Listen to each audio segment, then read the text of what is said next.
The heart, the hidden axis of human longing, divine unity, and tranquility. A lantern in the breast reveals the heart's hidden chambers, pulse by pulse, breath by breath, where Faizani turns each word into a mirror of the soul, each page into a fragrance of eternity. The heart, the hidden axis of human longing, divine unity, and tranquility.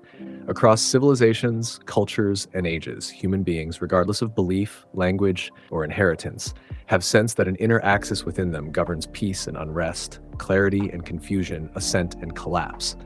Long before doctrines are chosen or names are spoken, the heart already knows longing. It is to this shared interior territory that this reflection turns.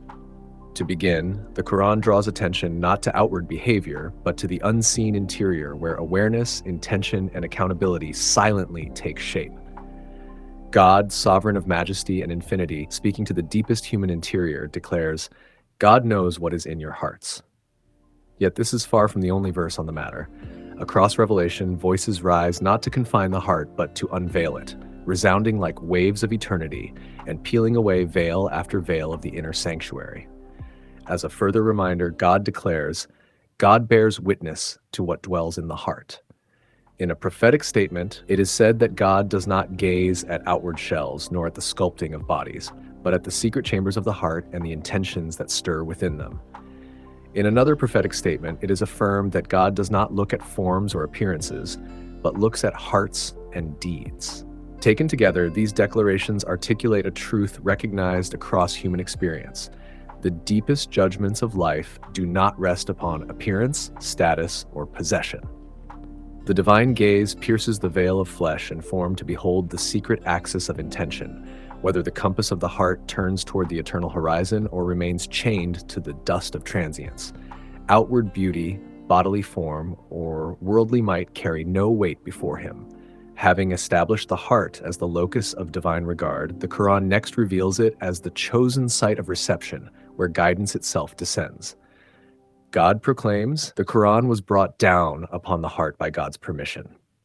Here the mystery is unveiled. The human heart is so exalted that even the spirit of revelation does not descend upon it except by divine command.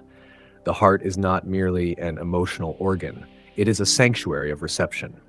Elsewhere, the Quran declares, the trustworthy spirit descended with the message upon the heart so that humanity might be warned and awakened.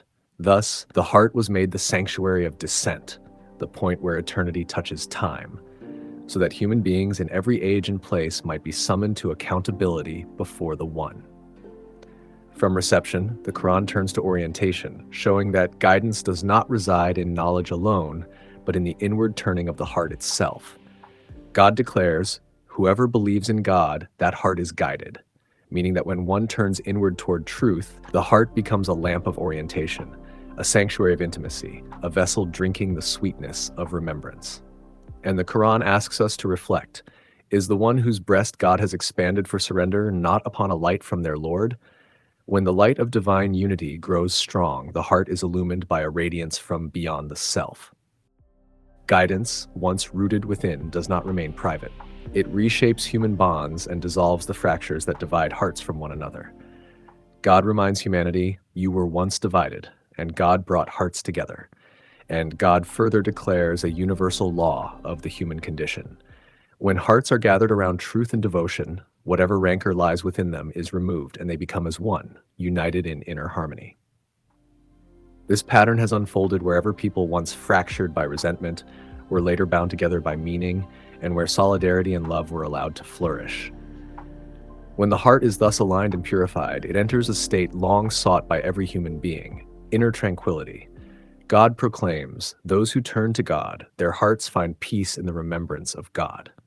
This is no ordinary stillness. It is the stillness recognized by every human who has tasted surrender, the calm of the ocean after storm, the serenity of one who has entrusted every breath to meaning itself, where even silence becomes a hymn and speech itself a prayer.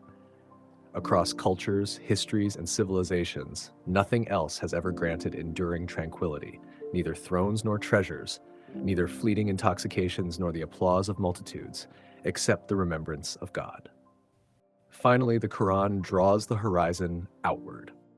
On the day when neither wealth nor children will avail, Only the one who comes with a sound heart will be delivered. And it is said of Abraham, he came to his Lord with a sound heart. This heart, cleared of false idols, inward fractures, and divided loyalties, is what elevates the prophets and the righteous. Yet even those most illumined never considered themselves beyond peril.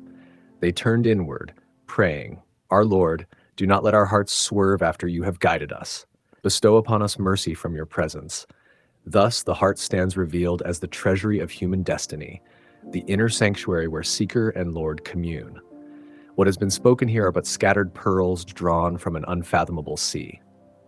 In a prophetic statement whose simplicity carries the weight of eternity, it is said, "Within the body there is a single subtle core. If it is sound, the whole being is sound. If it is corrupted, the whole being is corrupted." That core is the heart. The heart is at once a mirror and a throne, the mirror of nearness to ultimate meaning, the throne from which intention governs action. To guard its integrity is to guard the axis of one's existence. To neglect it is to drift, however outwardly successful, toward inward collapse.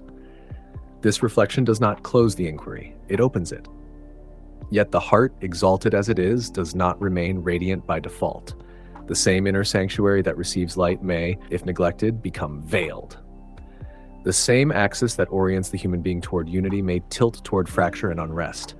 For every ascent carries the risk of descent, and every sanctuary demands guardianship. It is here, at the threshold between illumination and neglect, that the inquiry now turns inward to examine how the heart falters, how it becomes diseased, and how the path of purification is opened once more.